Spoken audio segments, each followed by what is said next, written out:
Quais os impactos dos robôs em nossas vidas? Parte 1. Naruhodo. Bem-vindo ao Naruhodo, podcast para quem tem fome de aprender. Eu sou Ken Fujioka. Eu sou Altair de Souza. E hoje é dia de quê? Ciência e senso comum. Na verdade é uma pergunta inspirada no primeiro Congresso Brasileiro de Robótica. Certo. Foi um pesquisador que mandou essa pergunta, muito interessante. E na verdade, se você olhar nas referências, esse episódio se relaciona com vários outros. A gente tem uma cadeia de episódios sobre, não sei como colocar o nome, mas assim, como sobre tecnologia, futurologia e efeitos de IAs, robôs e coisas do tipo na nossa vida. Tá?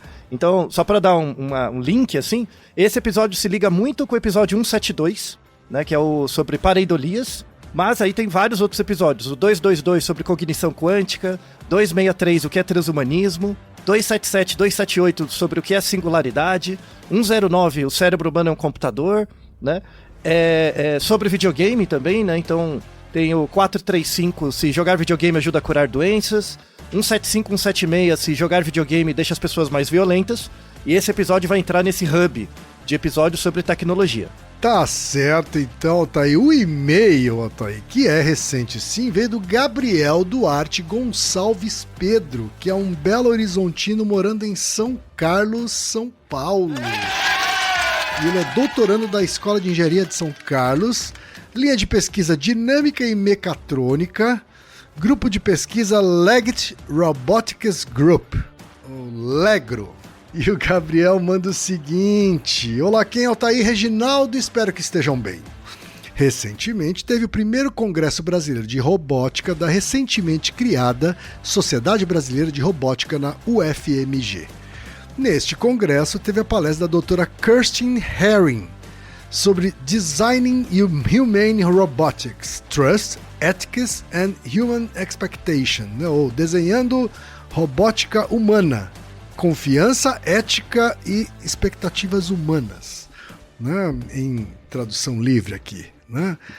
E aí ele abre aspas. À medida que sistemas inteligentes assumem papéis cada vez mais sociais e assistivos, a forma como projetamos robôs e como os usuários os vivenciam nunca foi tão importante. Nesta palestra, a doutora Kerstin Herring compartilha pesquisas na intersecção entre interação humano-robô cognitiva e socialmente inteligente, ética e de confiança. Seu trabalho explora como a personificação, o comportamento e a identidade narrativa dos robôs influenciam as expectativas humanas, a formação de confiança e a aceitação a longo prazo. Com base em mais de uma década de pesquisa interdisciplinar, a doutora Herring discutirá a importância de princípios de design centrados no usuário e eticamente fundamentados na formação de interação que não sejam apenas funcionais, mas também significativas. Essa palestra oferecerá insights sobre o futuro da automação centrada no ser humano, destacando desafios e oportunidades na construção de robôs que as pessoas possam entender, se identificar e confiar. Fecha aspas. Depois de assistir a gravação dessa palestra e conversando com uma amiga, pensei que muito do que a doutora Kerstin apresentou e com o campo da robótica sendo multidisciplinar, daria um bom episódio no Naruhodo abordando e aprofundando sobre o que a doutora Kerstin Herring apresentou, principalmente na questão da intersecção da interação homem-robô cognitiva e socialmente inteligente, da ética e da confiança no uso de robôs no futuro. Uma vez que a robótica está crescendo e com um possível impacto social no futuro, como estamos tendo atualmente com as automações das IAs. Eu, como pesquisador na área, tenho preocupações sobre como podemos conduzir a robótica para ter um impacto positivo na sociedade, principalmente tirando pessoas de trabalhos de risco e para ter menos trabalho e mais tempo para nos conhecer, definindo que não somos para encontrar um sentido de vida além do trabalho que temos. Porém, muito da ficção desde antes e depois da origem da palavra robô parece mostrar que o impacto não vai ser positivo. O que a ciência tem para falar sobre isso? Por que nos apegamos a coisas inanimadas? Por que alguns seres humanos se sensibilizaram mais com robôs do que com outro ser humano? Tem como a robótica ter um impacto positivo na sociedade ou minimizar os negativos? Robôs podem auxiliar no desenvolvimento de crianças com problemas cognitivos? A robótica poderia contribuir para uma economia democrática? Robôs como pet podem diminuir a escravidão animal? As interações e impactos da robótica só vão piorar o impacto já causado pelas IAs quando tivermos robôs no dia a dia? Tudo isso vai piorar no futuro com homens se sentindo mais inúteis e uma sociedade com mulheres mais educadas e robôs substituindo trabalhos compulsórios? Um robô galinha vai ser melhor que um robô cachorro?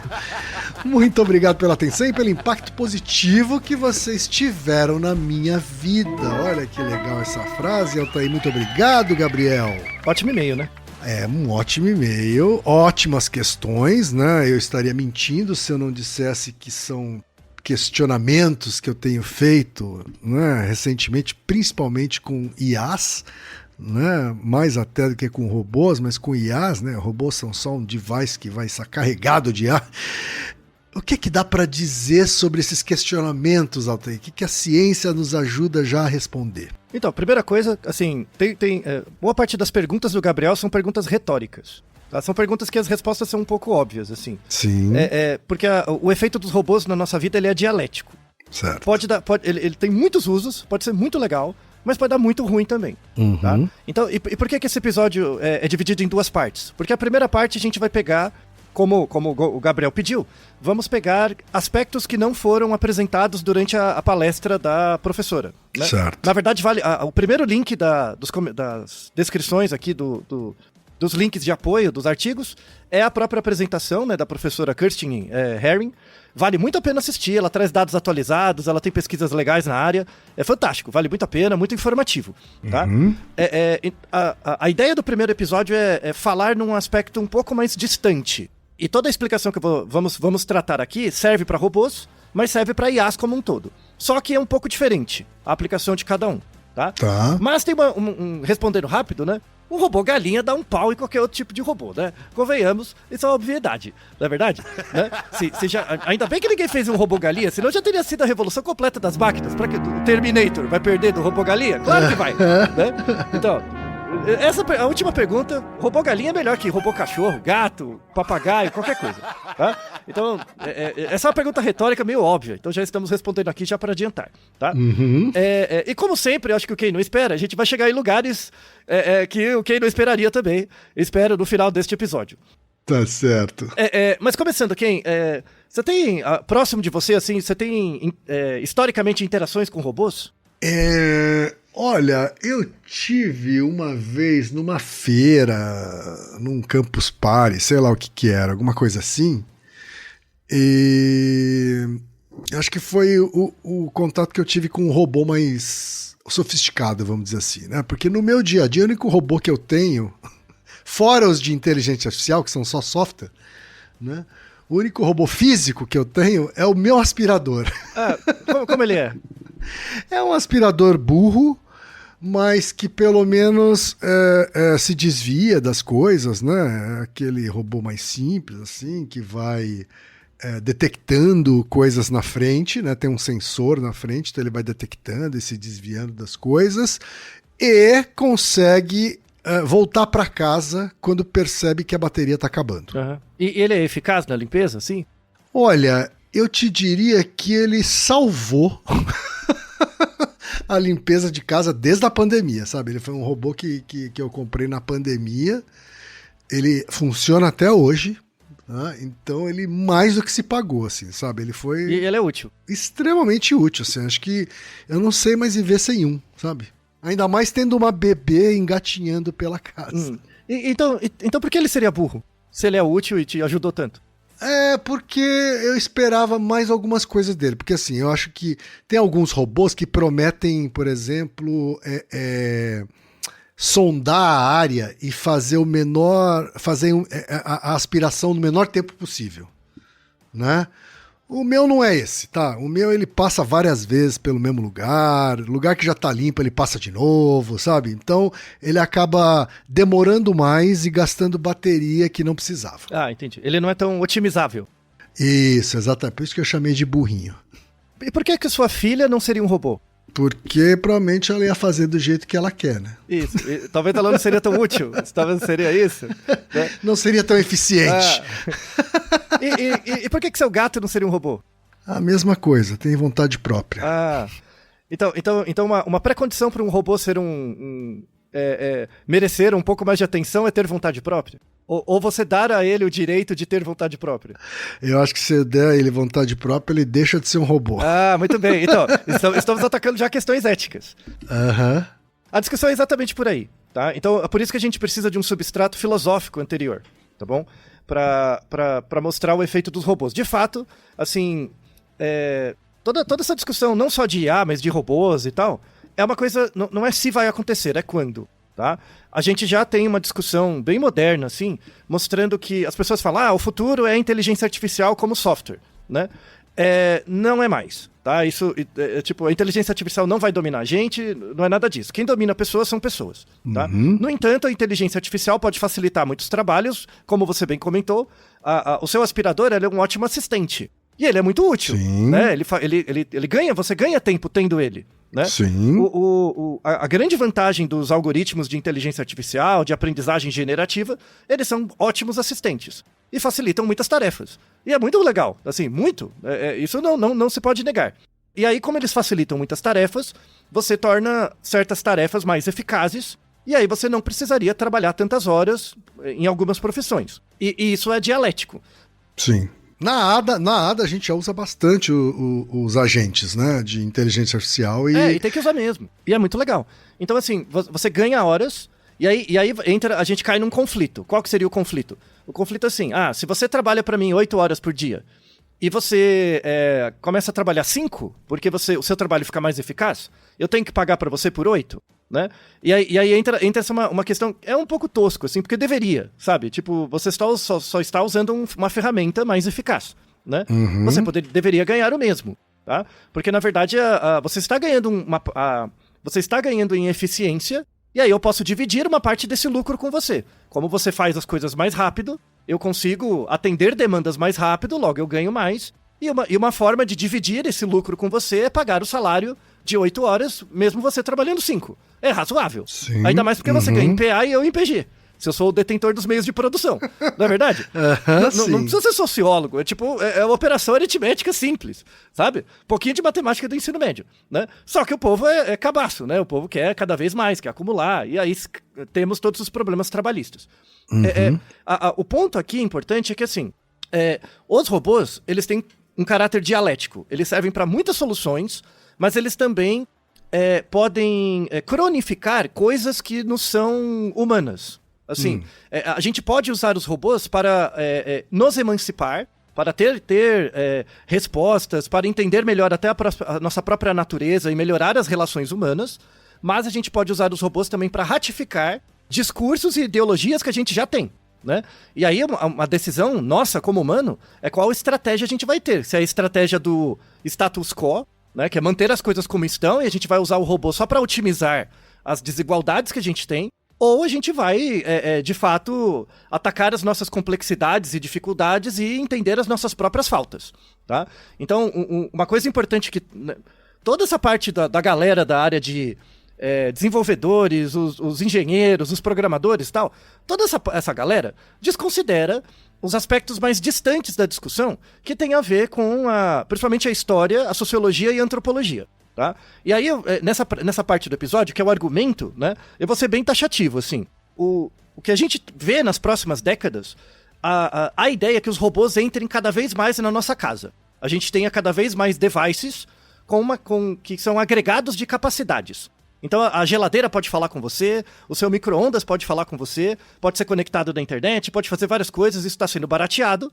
E é muito legal, né? O aspirador de casa pode ter mais funções e tal. Você pode ter pets, né? Você pode, no lugar de escravizar, como falou, escravizar o coitado do cachorro e do gato, a gente tem o Naruhodo duplo sobre animal doméstico.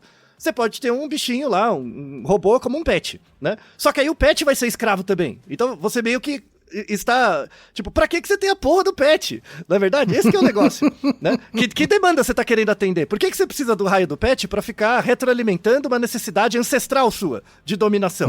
Entendeu? E é por isso que a gente precisa de uma discussão O principal autor que eu quero trazer aqui é o Mircea Eliade. Já ouviu falar desse autor, Ken? Não.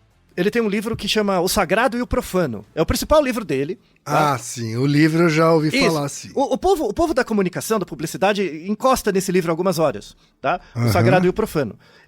Esse é um livro muito legal.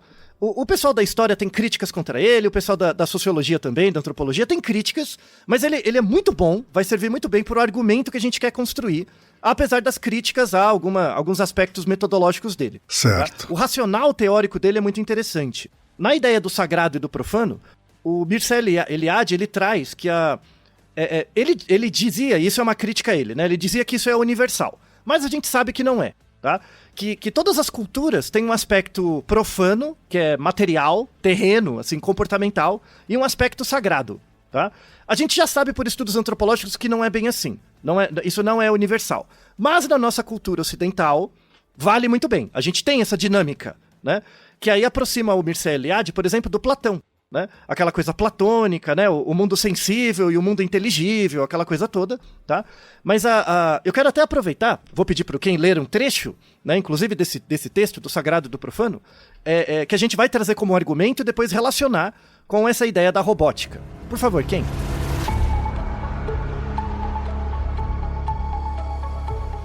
Existem, por exemplo, locais privilegiados, qualitativamente diferentes dos outros. A paisagem natal ou os sítios dos primeiros amores, ou certos lugares na primeira cidade estrangeira visitada na juventude. Todos esses locais guardam, mesmo para o homem mais francamente não religioso, uma qualidade excepcional. Única. São os lugares sagrados do seu universo privado, como se neles um ser não religioso tivesse tido a revelação de uma outra realidade diferente daquela que participa em sua existência cotidiana. Toda crise existencial põe de novo em questão, ao mesmo tempo, a realidade do mundo e a presença do homem no mundo. Em suma, a crise existencial é religiosa, visto que, aos níveis arcaicos de cultura, o ser confunde-se com o sagrado. Conforme vimos, é a experiência do sagrado que funda o mundo, e mesmo a religião mais elementar é, antes de tudo, uma ontologia. Em outras palavras, na medida em que o inconsciente é o resultado de inúmeras experiências existenciais, não pode deixar de assemelhar-se aos diversos universos religiosos. Pois a religião é a solução exemplar de toda a crise existencial, não apenas porque é indefinidamente repetível, mas também porque é considerada de origem transcendental e, portanto, valorizada como revelação recebida de um outro mundo, transhumano. A solução religiosa não somente resolve a crise, mas ao mesmo tempo torna a existência aberta a valores que não são contingentes nem particulares, permitindo assim ao homem ultrapassar as situações pessoais e, no fim das contas, alcançar o mundo do espírito. Não é interessante? Muito interessante, Altair. Então, assim, vamos decupar esse texto, tá? Ele tem muitas camadas interessantes. Primeira coisa é a definição de religião, tá? Para quem é crente, quem tem a crença numa entidade transcendente, vai achar que esse é um texto religioso. Ele não é, tá? Ele não é um texto religioso do ponto de vista institucional. Ele não é relacionado com uma religião institucionalizada, tá? Certo. Em outras palavras, Deus é irrelevante, tá? Deus é completamente irrelevante, a existência ou não de Deus, tá? Então, a ideia... E aí você vai entender como esse texto é genial, na verdade. Então, o Mircea Eliade, ele não procura, ao propor um retorno da religião, né, o que ele chama de religião, essa religião não é uma mera reprodução dos mitos e ritos antigos, né? É uma orientação de cunho fenomenológico. A religião que ele chama é um fenômeno, tá? Sobre o ser humano moderno, que é a preocupação de olhar para si mesmo, para se autoconhecer e autojulgar, né? Então a contribuição do Mircea Eliade para a sociedade atual é que o ser humano busque as raízes de sua origem para poder enfrentar suas crises existenciais. Essa é a ideia. Então, entendi. E aí agora, já falamos isso em vários episódios, eu vou retomar a definição de ciência. Ciência é o uso do método científico por um agente que se auto-observa, tá? Então, esse movimento de auto-observação que você faz, a partir do uso do método científico, isso gera um movimento em você. Esse movimento, eu não sei, se você, ao longo de tantos naruhodos, né, você sente isso.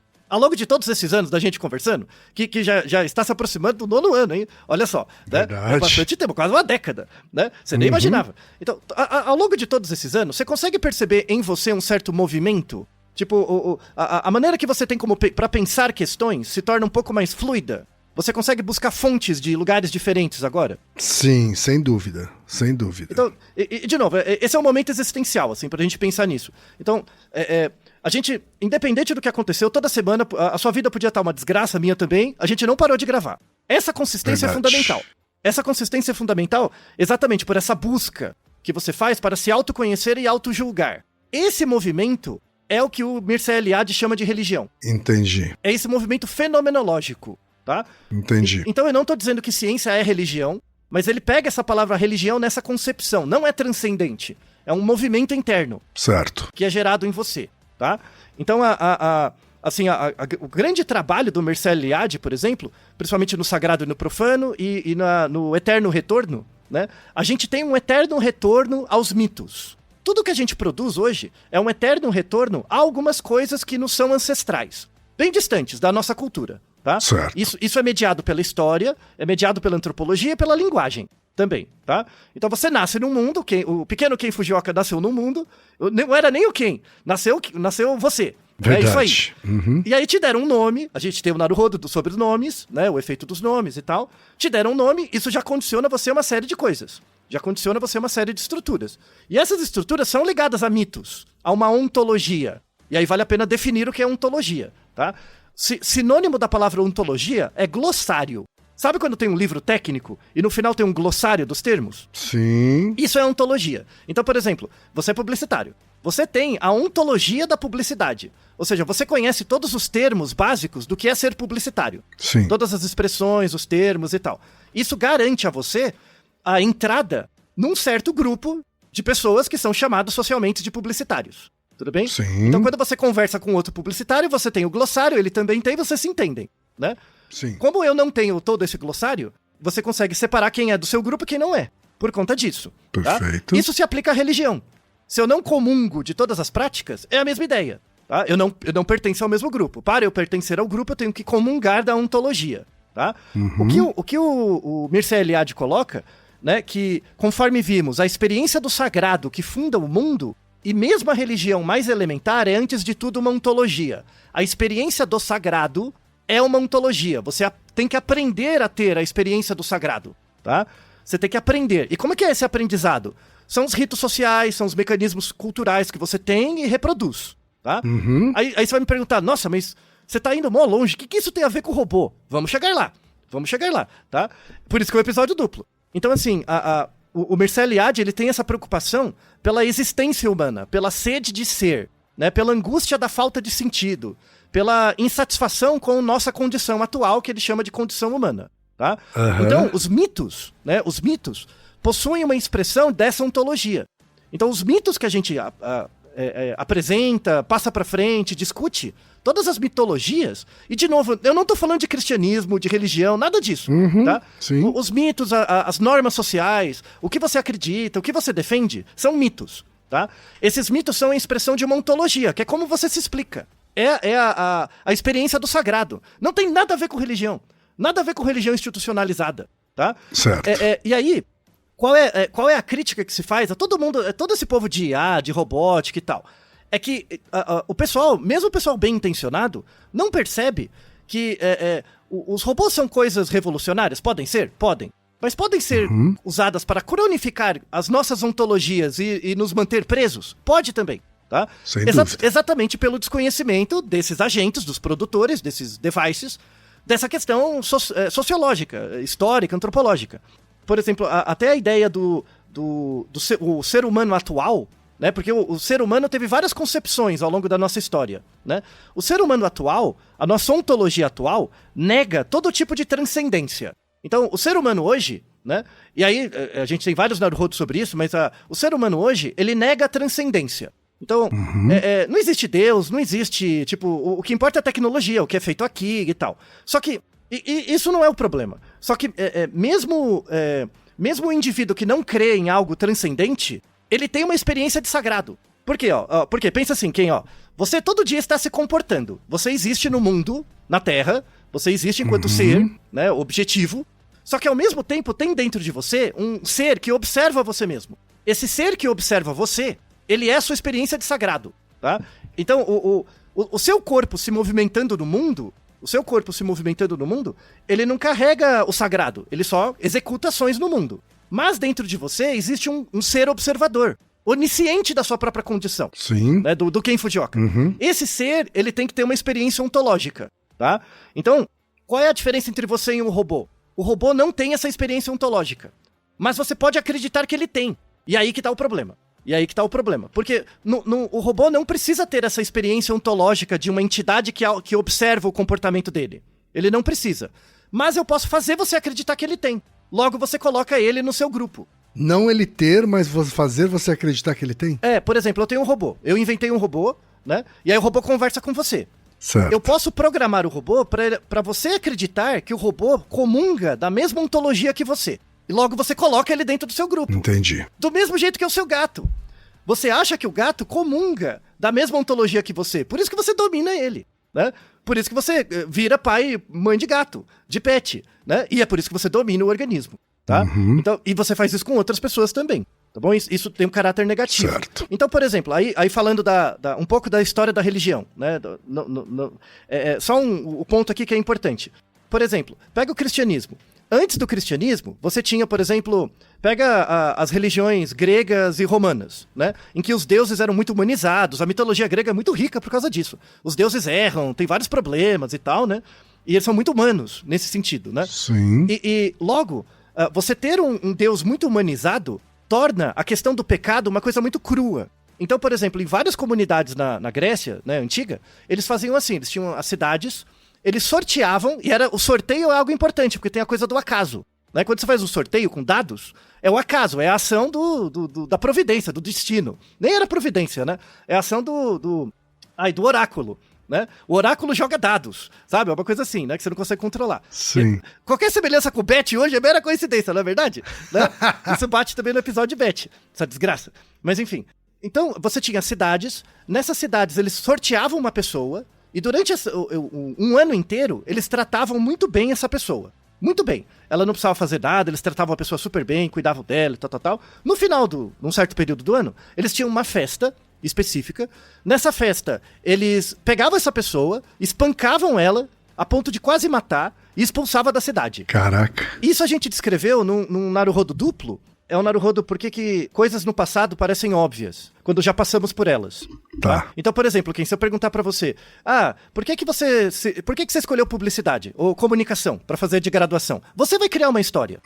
Você vai olhar pra trás, retrospectivamente, como engenheiro de obra pronta e construir uma história, que provavelmente não é verdadeira, tá? Mas você precisa fazer sentido na sua história pra que você exista. Entende? Certo. Isso é a sua experiência de sagrado, Ken. Tá? Do ponto de vista bem concreto. É por isso que eu odeio biografia de guru de tecnologia. Porque, primeiro, não foi aquilo que aconteceu, a pessoa tá explicando daquilo da cabeça dela, né?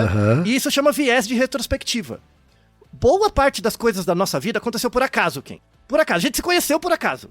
Tá? É uma soma de eventos estocásticos mesmo. A gente se conheceu por acaso, e aí, a partir desses acasos, a gente pode criar sentidos intencionais a partir daí. Tá? Isso é importante.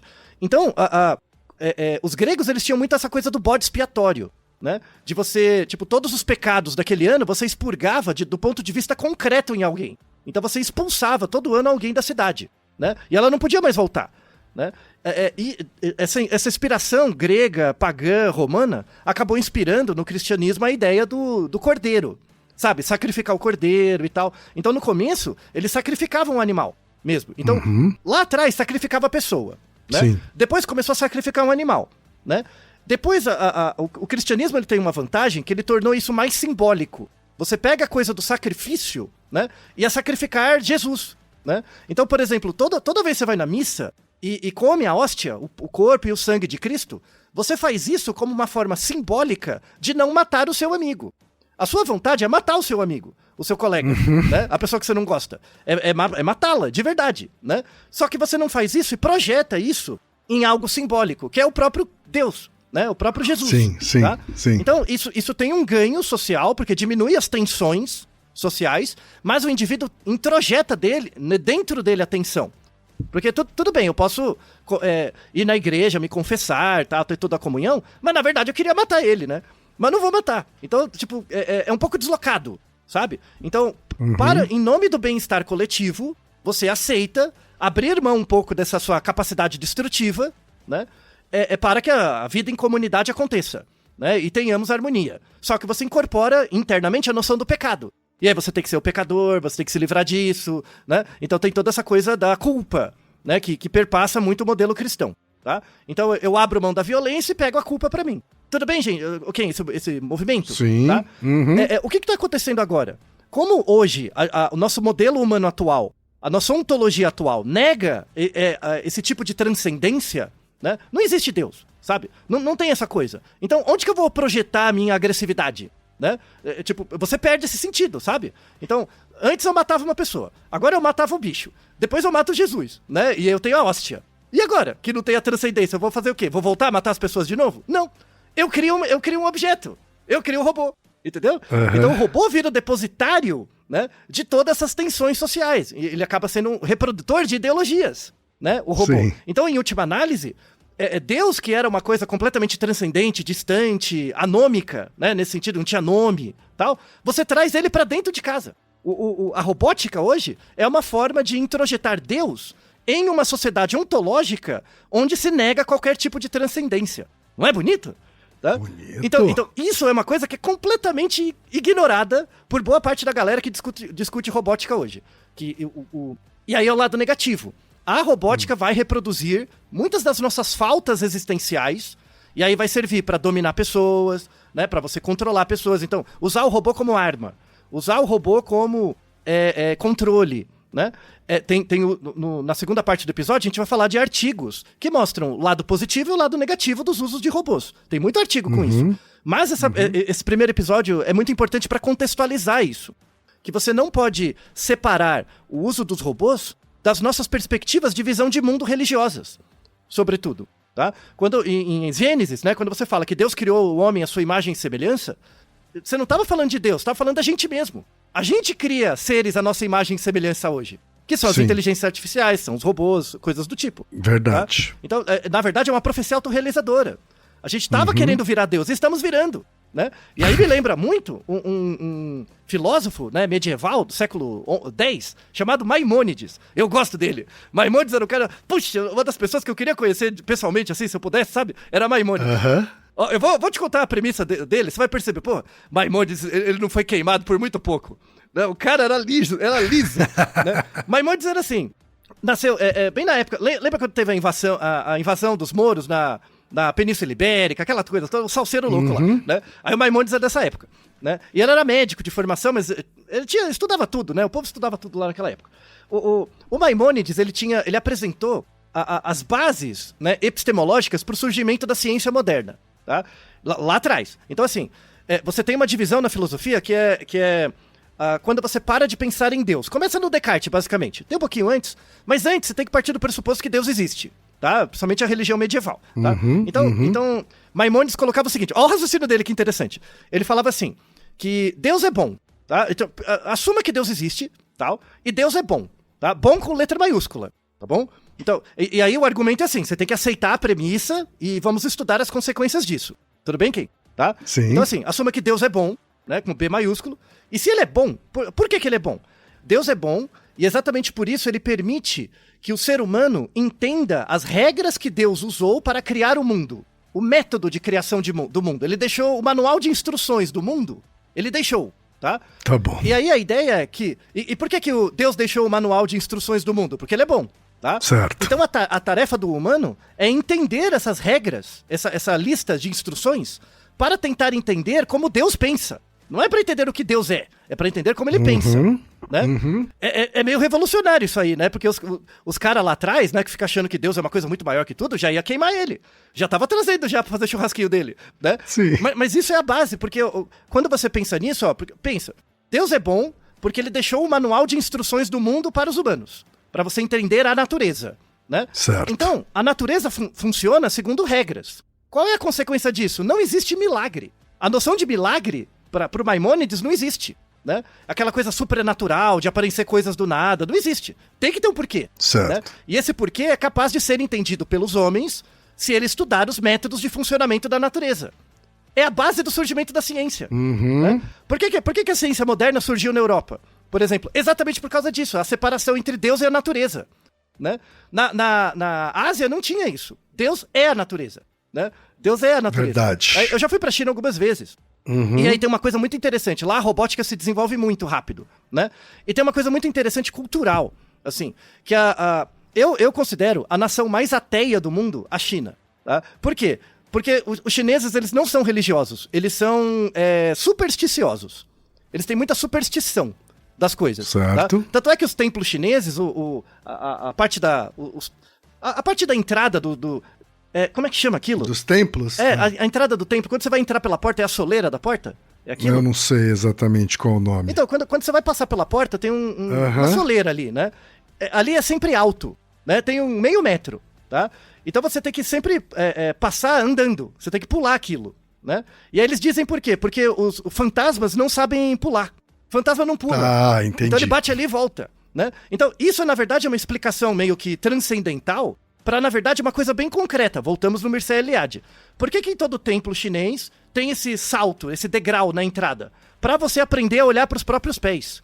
Porque é isso que gera a experiência transformativa, a sua experiência de sagrado. É olhar para os seus pés. Você não pode ficar olhando para cima. Você vai tropeçar e cair. Percebe? É o contato com a materialidade. Então, por exemplo, os chineses veneram muito os antepassados. Assim como os japoneses, os coreanos e todos eles lá. Né? Se você pensar, os seus antepassados, eles não são espíritos. Eles existiram de verdade. Sim. Você veio dos seus antepassados, da sua história. Então, nesse sentido, eles não são transcendentes. A cultura, principalmente a chinesa, é completamente imanente, é concreto. Eles são uma das nações mais ateias que tem. Faz todo sentido, né? Então, tanto é que se você pergunta em inglês, você acredita em Deus? Em chinês, desculpa, em inglês, pra eles falam sim. Se você perguntar em chinês, eles não entendem. Não é a mesma coisa. O jeito de usar as palavras é completamente diferente. Percebe que é interessante? E aí, por que lá eles produzem muitos robôs? E lá a questão ética não importa muito dos robôs. Porque eles entendem os robôs como natureza. Porque Deus é a natureza, não tem separação entre Deus e a tecnologia, a natureza, nada. O dualismo. Não tem dualismo. Assim. E é por isso que eles são muito pragmáticos, nesse sentido. A discussão ética é muito mais uma coisa ocidental, porque a gente separa Deus da natureza. Percebe como é profunda a coisa? E é por isso que lá vai ter muita inovação, né? Só que vai começar a dar problema aqui, né? Vai começar a dar muito problema aqui, sabe? Então, porque por exemplo, o chinês ele é muito secular. Ele tem as suas práticas cotidianas muito secularizadas, mas a tecnologia convive. Então ali tem uma harmonia. A gente não tem. A gente abre mão, a gente muda a cultura por meio da tecnologia. Assim como Maimônides diz, que a gente quer saber como Deus pensa, né? E como é que a gente, usando a tecnologia para mudar a cultura. Olha o problema, olha como é que complica quem. Não é um bagulho louco? Sim, complica bastante. Então aí o lance agora, indo pro final dessa primeira parte aqui do episódio tudo bem, então, qual que é o ponto disso com os robôs? O robô sempre tem essa capacidade dialética. Ele pode ser Deus, né? Você pode transformar em robô num Deus que vai atender às suas demandas. Quando você faz orações, você se comunica com o sagrado, fazendo orações, você vai fazer oração pro robô. Só que o robô é presente, então o que você vai fazer? Você vai dominar ele, né? Você vai dominar ele, tá? Então tem esse caráter dialético. E o robô pode ser usado para ratificar as nossas desigualdades também. Tá? Então você pode usar principalmente robô como arma, né? Robôs como seres que geram empatia, você pode usar como pet, por exemplo. Então a gente vai ver artigos que mostram que tem muitos casos que robôs são usados em asilo, né? Para melhorar o contato tal, de pessoas, mas ao mesmo tempo o robô pode ser usado para tratamento, né? Principalmente tem tratamentos muito eficazes com autismo mais severo, o uso de robôs ajuda bastante. Né, esses tipos de treinamento de habilidade social, né? Você pode usar como pet, você pode usar como até um suporte social, né? Mas a questão é, você usar o quanto que usar um robô para suporte social é uma coisa que você usa para não mudar o nosso estado social de coisas, e o quanto você usa porque é de fato útil. O quanto que você está ajudando aquela pessoa e o quanto que você está adaptando aquela pessoa a uma vida que ela não merece viver. Percebe a dicotomia? Sim, né? sim. Então, e de novo, volta na questão do sagrado. Essa ideia do sagrado, né? E aí volto de novo no texto do Mircea Eliade, que é muito importante nessa parte. Pois a religião, entre aspas, a religião seria esse movimento, tá? Não é nada institucionalizado. pois a religião é a solução exemplar de toda crise existencial. Não apenas porque é indefinidamente repetível, você está sempre se observando, né? Mas também porque é considerada de origem transcendental e, portanto, valorizada como revelação recebida de um outro mundo, transhumano. Então, por exemplo, quando você me conta a sua história, Ken, a sua história é uma história transhumana. Ela transcende de você. Você desconecta do tempo, né? Então, quando você atribui ao robô esse caráter transhumano, ele vira um oráculo pra você. Então, quando o robô te conta a sua história, por exemplo, quando você conversa com o GPT, né, e faz terapia com o GPT, você atribui ao GPT um caráter transhumano. Verdade. Então, isso é um problema. Você está condicionando ao outro a sua experiência do sagrado, quando na verdade é uma coisa que você tinha que ter por você mesmo. Claro. A sua experiência do sagrado é individual, você não pode delegar para outra pessoa, outro robô. Essa é a chave ética, né? A chave ética tá aí. A gente vai mostrar os artigos depois, mas a chave ética está aí. A experiência do sagrado não é um produto. Não pode ser vendido, comercializado, nada. É uma experiência individual. Mas acho que não temos muita dúvida de que será, né? Serão vendidas. Não, já está sendo. Então, sempre foi. A própria existência da religião, como uma instituição, você delega a experiência do sagrado para a instituição. Não é algo novo. Né? Exato. Boa parte das religiões, sobretudo modernas, né? Pensa do cristianismo para frente, são isso. Eu vivo em crise existencial, Ken? A minha vida é uma droga, eu tenho minhas dificuldades, eu sou bonito, sou feio, sou gordo, sou magro, sei lá, tenho minhas dificuldades, né? Ao invés de eu tancar o fato de eu ser um otário, e todos nós somos, e aí o episódio 404 fala muito disso, ao invés de você tancar a sua falibilidade, né? E desenvolver em você esse movimento da experiência do sagrado, né? E aí você reconhece o mundo a partir desse movimento interno, fenomenológico, e não transcendental, né? A partir desse momento, você percebe que, tudo bem, eu tô aqui, eu vou viver enquanto a vida faz sentido, né? Isso tem uma série de consequências. Você não precisa da religião.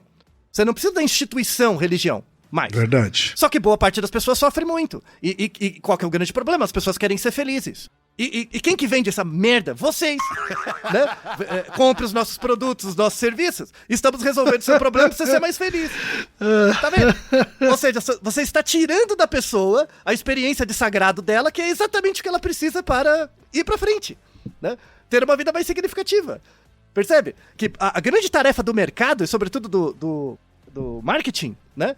É servir como a experiência do sagrado no lugar da pessoa se autorregular. Percebe que desgraça? E aí você chama experiência de marca, né? Chama essa coisa. Isso, exatamente. Inferno, tá vendo?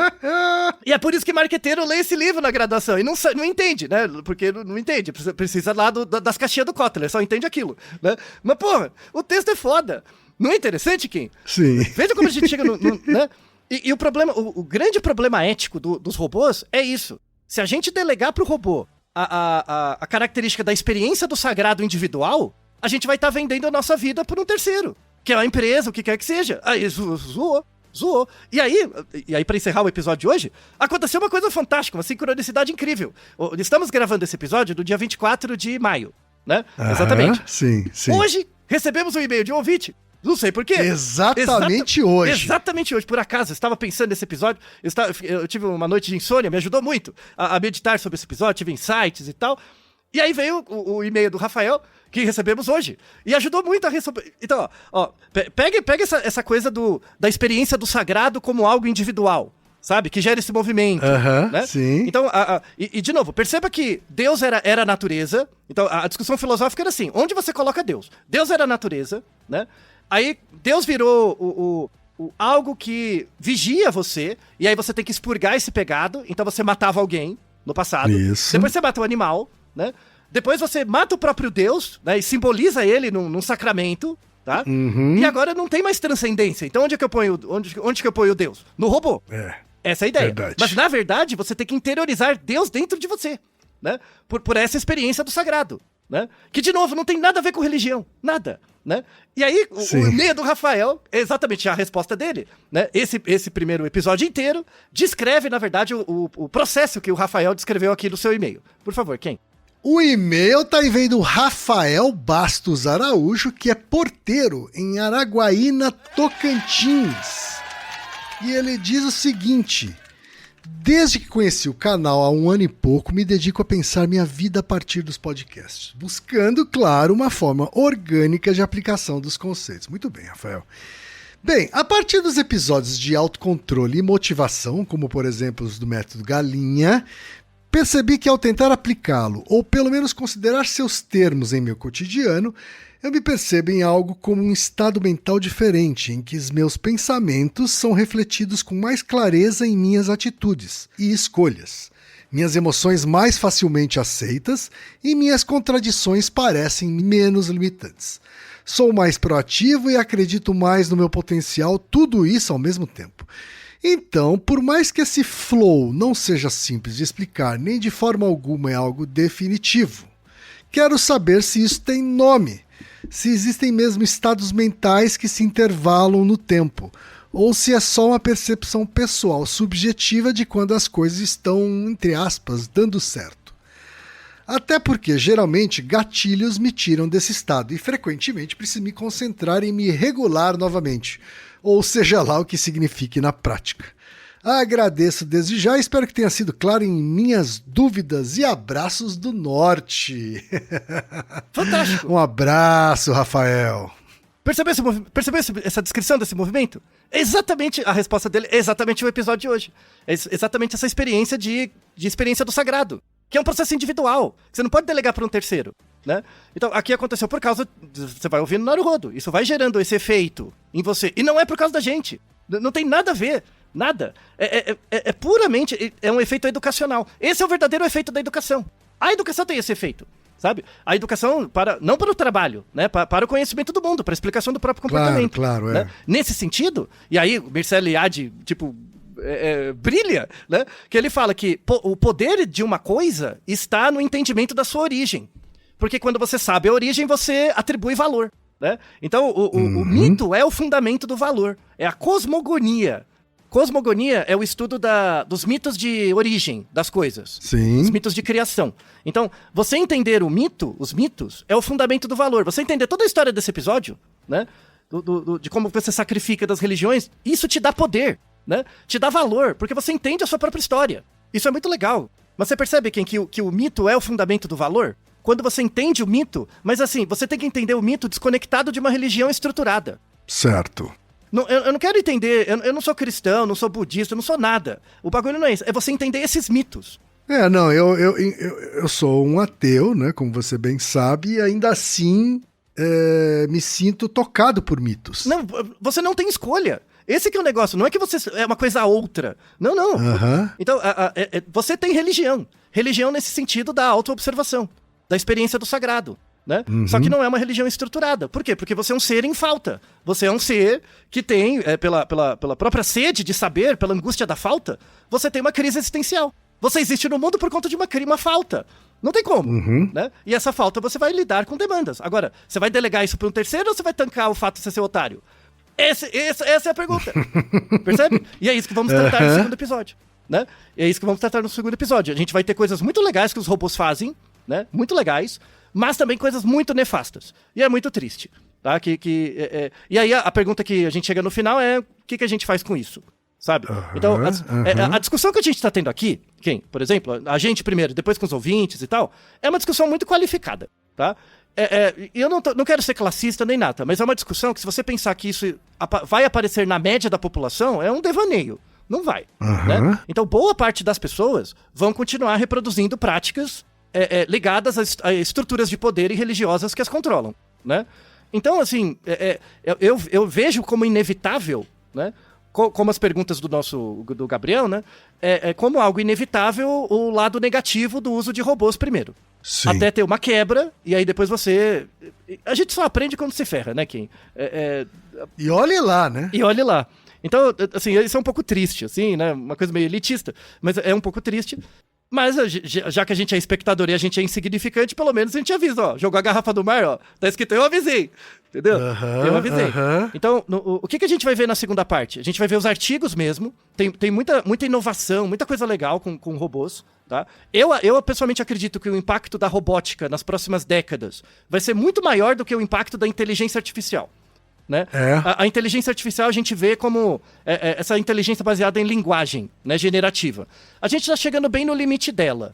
Então, por exemplo, a gente vai ter interações com ela, né, digitando, falando, coisas do tipo, mas o espectro de ação ainda não foi para dentro da nossa casa, né? Você tem que acessar por meio de alguma coisa, tá? O que vai para dentro da sua casa? O robô. Ele tem a materialidade. E aí vou deixar um gancho pro próximo episódio, né? Porque você já tem décadas de experiência no mercado. 10 anos atrás, por exemplo, as pessoas falavam que o futuro são dados, né? O futuro são os dados, Sim. E aí teve o negócio das redes sociais, Cambridge Analytica, interferência na política e tal. Essa onda tá passando, tá? A gente já tem muitos dados. Então, eu não preciso mais saber os seus dados. Certo. Eu já tenho tantos dados que eu tenho a média de pessoas como você, com o seu perfil. Então, eu nem preciso saber quem você é mais. Verdade. Tá? Então, a gente já tem muitos dados, já tem modelos para trabalhar com esses dados, tá? Qual que é a próxima fronteira? É como é que eu controlo o seu comportamento. O comportamento é o novo commodity. Seu comportamento é o comportamento analógico. Então a gente vai sair do virtual e ir para o analógico. Por isso que a pressão é na robótica. Certo. Então, utilizando esses softwares, a gente vai sair do aspecto da decisão e começar a agir na escolha. Então, como que robôs influenciam a sua maneira de sentir e pensar. Não é inteligência artificial. Vai ser o robô físico ali. Porque você é um ser físico. Então você vai colocar um device, imbuir ele de um senso de experiência de sagrado e fazer ele interagir com você para que você compactue do mesmo senso de sagrado de forma artificial do robô. E aí você defende uma corporação. Percebe? Vai ser a religião institucionalizada, individualizada. Para você. Meu Deus. Então, esse é o negócio. Esse é o negócio. Que desgraça. Que desgraça? Não, pior, digo eu que leio tudo isso aqui e falo, eu nem fico mais puto. Tá bom, né? E aí o que a gente vai fazer? Precisa de um outro episódio. Pode discutir mais isso. Vamos então para o outro episódio, uma semaninha, as pessoas vão ter que esperar. Meditar sobre. Não é isso? Meditar sobre. E até lá, Naruhodô, ilustríssimo ouvinte.